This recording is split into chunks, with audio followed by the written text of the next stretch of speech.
Num grande centro urbano, podemos ver a enorme variedade de materiais frutos da intervenção humana.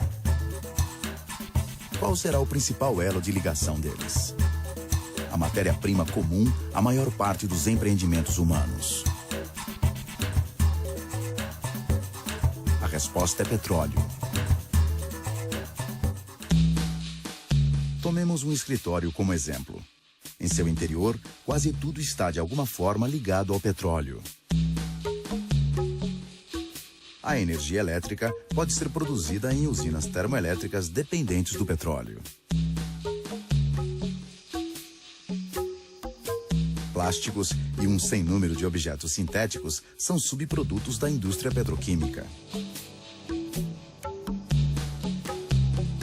As tintas contêm componentes provenientes do petróleo.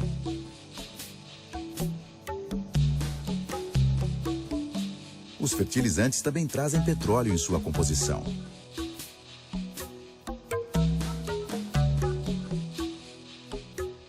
Papel e vidro dependem para sua fabricação de enormes quantidades de energia também relacionadas ao petróleo.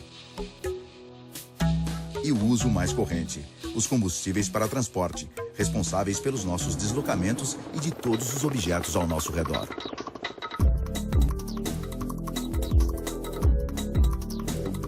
O petróleo realmente é a fonte de energia primária preferencial.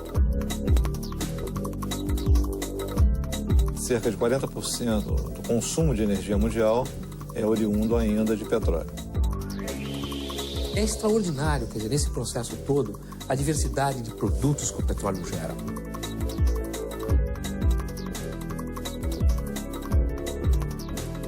E os adubos que a gente usa na agricultura, em grande parte, têm origem no petróleo.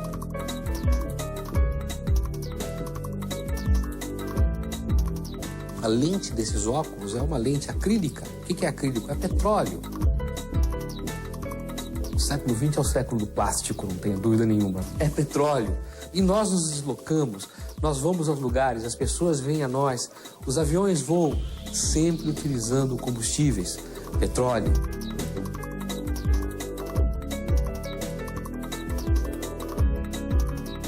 É algo que está absolutamente presente nas nossas vidas e é o pilar essencial do mundo ocidental. Mas afinal, o que é petróleo? O que está por trás desse bem mineral tão importante para nossas vidas? Petróleo, como carvão, se resume a carbono e hidrogênio. E o carbono se combina com o hidrogênio de diferentes maneiras, né? Então você pode ter uma série de produtos cuja diferença é o número de átomos, né, que está envolvido. Então, a possibilidade de pegar essas cadeias de átomos, né, cortá-las, ou somá-las, ou dobrá-las, é que dá uma grande flexibilidade e permite essa gama imensa de produtos que saem do petróleo. Ali naquela massa negra, você tem moléculas de todo tamanho, produtos diferentes, né? Metano, etano, propeno, enfim, os nomes é uma sopa de letras. Mas o que é importante é o seguinte, quando você refina, você separa os tamanhos de moléculas diferentes para fazer um produto homogêneo. Então, de certa forma, o refino é uma organização do petróleo.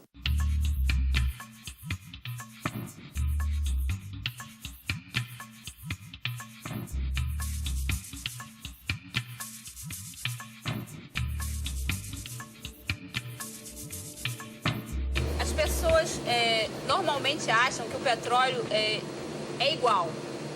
E eu selecionei 3 tipos de petróleo que mostram bem, visivelmente, que não é verdade. tipo de petróleo, eu tenho uma presença muito grande de parafinas, que é uma fração do petróleo utilizada, por exemplo, na alimentação. Se aqui é um petróleo que a gente classifica como mais leve, de melhor qualidade, um petróleo rico em frações muito leves. Que frações leves são essas? Gasolina, querosene, de aviação, de iluminação. Nesse tipo de petróleo, certamente não terá uma quantidade tão grande de parafinas e a distribuição entre derivados do tipo nafta, diesel, é um pouco mais elevada. O petróleo, tal como ele ocorre na natureza, não é? Ele pode ter características distintas de densidade. Nós chamamos aí o grau API desse petróleo. Petróleo mais grosso, um petróleo mais fino. E esse produto, então, ele sofre um primeiro tratamento, que é o tratamento chamado de refino de petróleo. Antes de se refinar petróleo, seu uso era mais restrito. Usava-se petróleo para iluminação e vedação de barcos. Foi a partir de 1850 que um americano de Pittsburgh, Samuel Keir, procurando aumentar o rendimento do petróleo, experimentou destilá-lo. E para isso, utilizou uma destilaria de uísque. O refino é algo muito parecido com um alambique, digamos assim, né? Quem já viu a preparação de uma boa cachaça tem a ideia de como é o processo, digamos, de fracionamento, de craqueamento de um petróleo. Apesar de passados mais de 150 anos, o princípio básico de um refino é o mesmo de uma destilaria. Trata-se de um forno onde o líquido é aquecido e uma torre onde ele é condensado.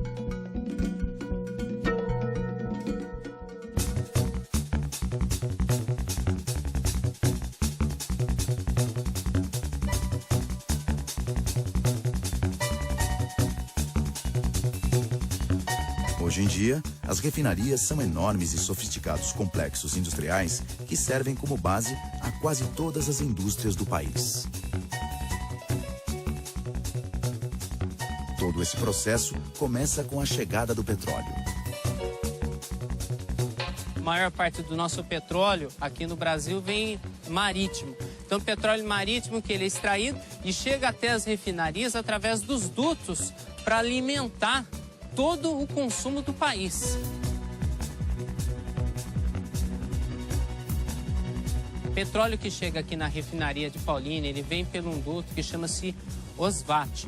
E ele chega aqui num volume de 3 milhões de litros por hora e vai passando por essa tubovia, sendo distribuído para os tanques de armazenamento.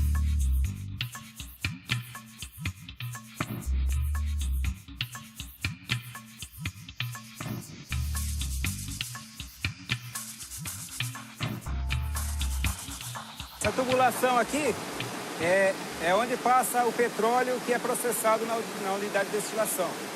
O petróleo é armazenado em tanques a temperatura ambiente e bombeado para a unidade de destilação para ser processado. Aqui na unidade nós temos 6 fornos nessa unidade de destilação. No total que é processado aqui nessa unidade são 28 milhões de litros por dia.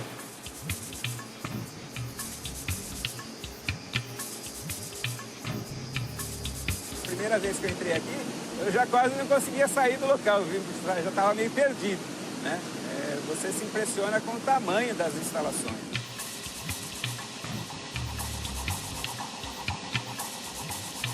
O petróleo é aquecido no forno. Do forno, ele sai com uma temperatura em torno de 370 graus e é transferido para essa torre, que a gente pode chamar até de principal da unidade de destilação.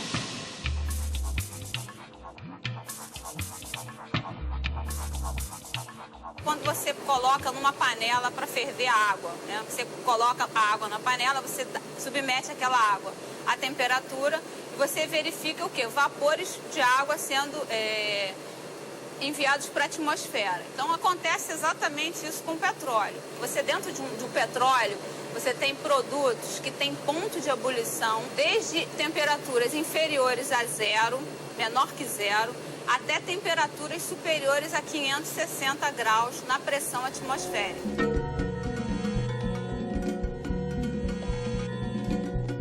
Ao longo da torre, do topo ao fundo, tem diferentes graus de temperatura e pressão. No topo, 110 graus, mais ou menos. Abaixo, na região do querosene, 180 a 200 graus.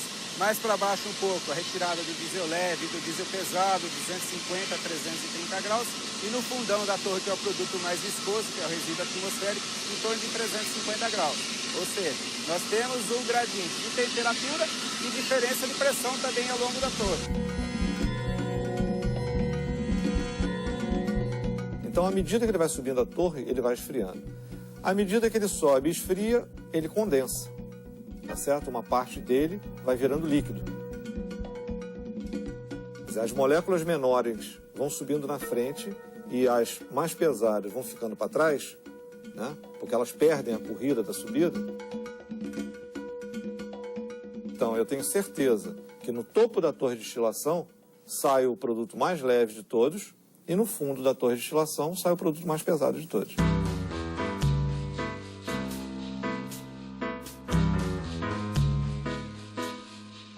Dentro dessa torre, nós temos o que nós chamamos de bandejas ou pratos.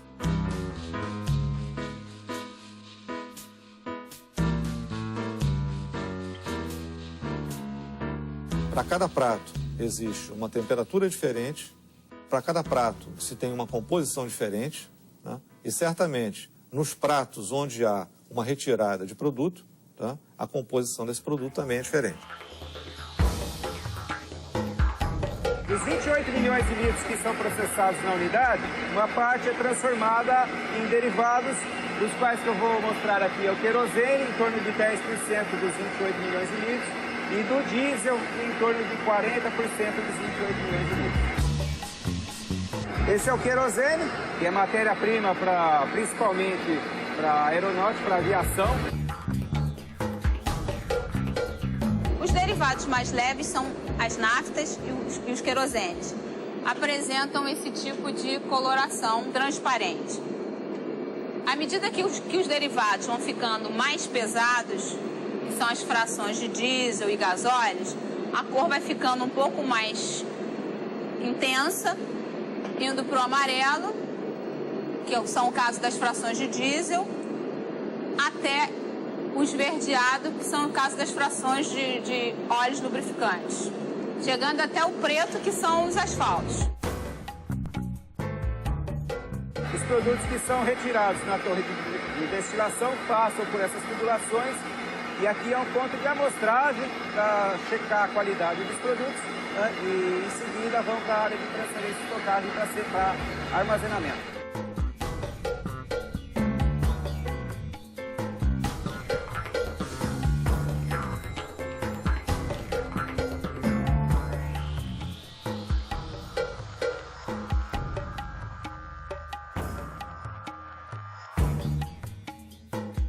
Esse é um tanque que armazena nafta.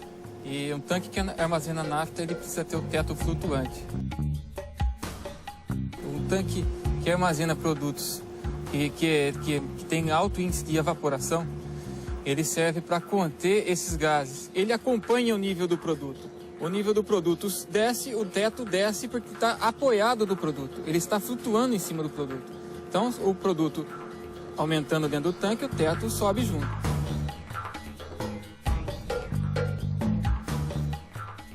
Se você tem um tanque de teto fixo, esses gases se expandem muito dentro do tanque e pode ocorrer o rompimento do teto. Na refinaria há uma grande estrutura de segurança industrial. O risco de acidentes é iminente.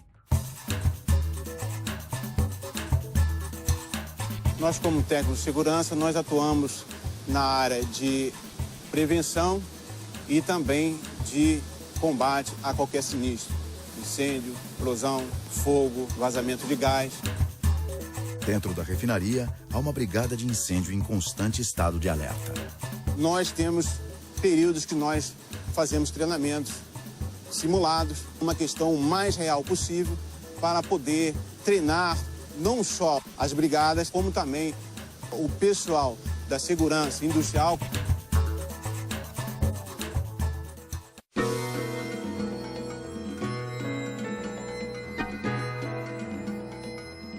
Quando você entra num posto de gasolina e abastece o seu carro, você acha que você está colocando um produto gasolina, diesel. Não.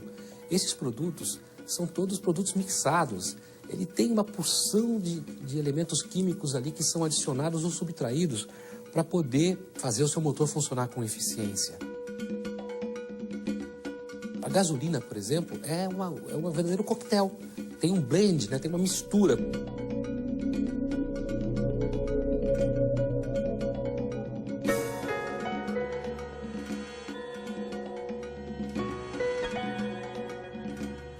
O petróleo é separado em vários componentes.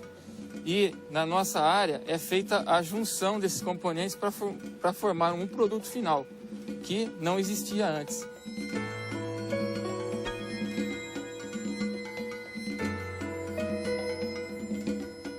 A gente recebe vários produtos separados e esses produtos vão para o blend, né?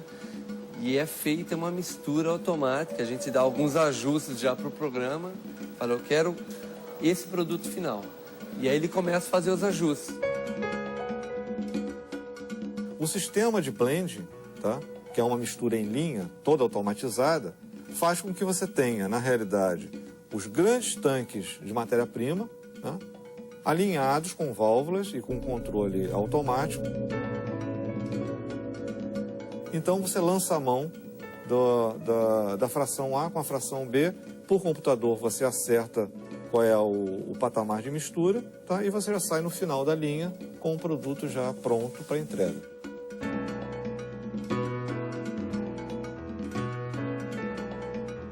Alguns anos atrás era manual. Realmente o controle e a operação era na área mesmo.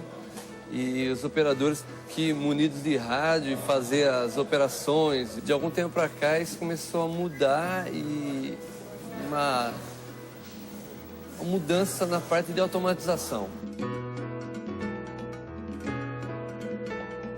A grande linha aí que está apontando para nós é o meio ambiente mesmo, né? Então há um cuidado muito grande com a especificação quanto a poluentes.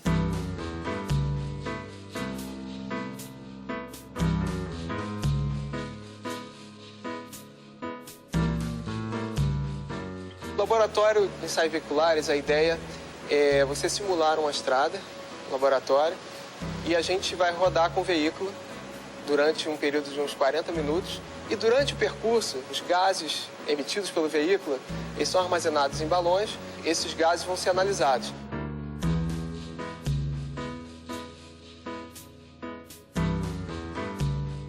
A tendência mundial é você partir realmente para uma redução de enxofre, né, dos combustíveis. É sabido que um teor de enxofre menor, ele proporciona uma redução no nível de emissão de poluentes. Que condições o meio ambiente está requerendo, em termos de emissões que os motores naturalmente têm? Hoje, certamente, o combustível já está melhor do que era há alguns anos atrás e no futuro nós pretendemos que ele continue se aperfeiçoando.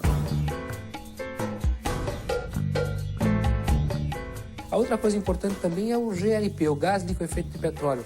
Esse que a gente tem na casa da gente.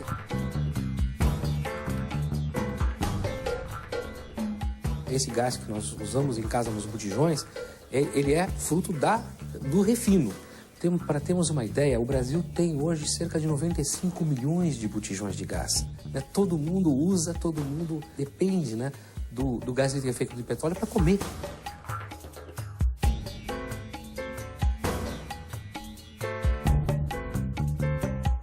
O gás natural, ele é produzido naturalmente pela natureza. Ele é simplesmente retirado da natureza e mandado por dutos, né, até os locais de consumo.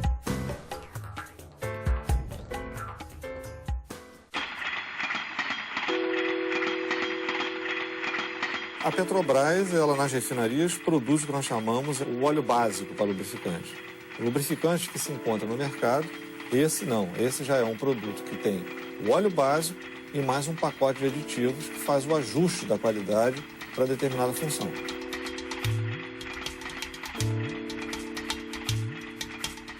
Os óleos básicos, quando recebidos por tubulações, eles são tancados e selecionados para produções posteriores de óleos acabados.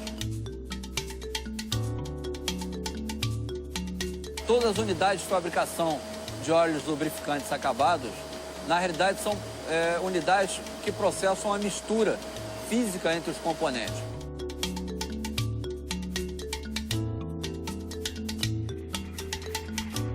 Tem lubrificantes para todas as finalidades. Existem mais de 120 tipos de lubrificantes que têm os usos mais variados possíveis. Dessas diferentes frações de petróleo, né, algumas são insumo para outras indústrias. Por exemplo, a nafta, que é tradicionalmente a matéria-prima essencial para a indústria petroquímica.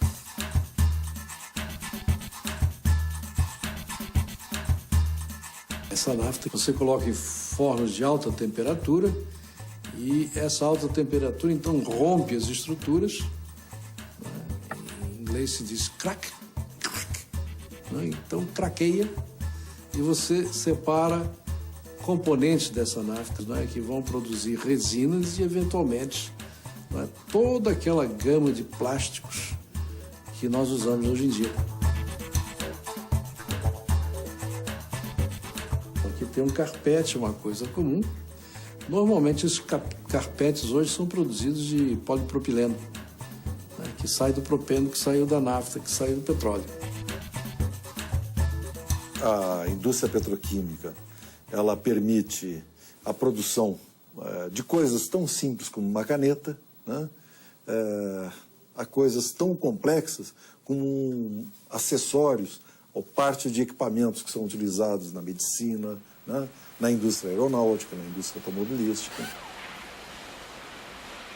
Com a revolução da petroquímica, nós fomos avançando por produtos extremamente sofisticados derivados do petróleo, que hoje, por exemplo, tem aplicação na indústria da farmacêutica, por exemplo.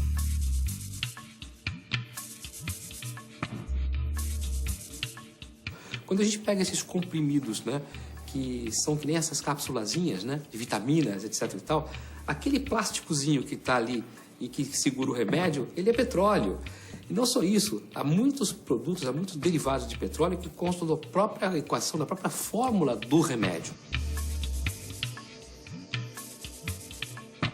Para não falar que o final dessa cadeia, né, resulta desses produtos de carbono aquilo que se chama hoje em dia de química fina. E aí nós estamos entrando em remédios e coisas do gênero. Daquilo que você olha e que é, no início, né, aquele material escuro e viscoso chamado petróleo.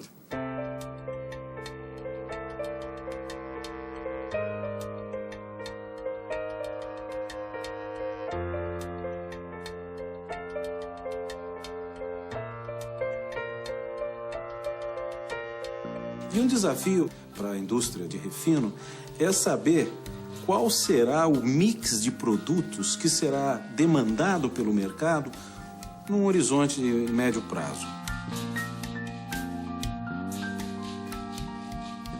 Com a preocupação que sempre existe de que um dia o petróleo termine, né, você tem, há muitos anos, uma série de estudos sobre energias alternativas. Então eu posso utilizar o grosso ou o resto do petróleo que me sobrou para usos mais nobres, para a produção dos plásticos, entrar na química fina e entrar aí em farmacêutica, etc.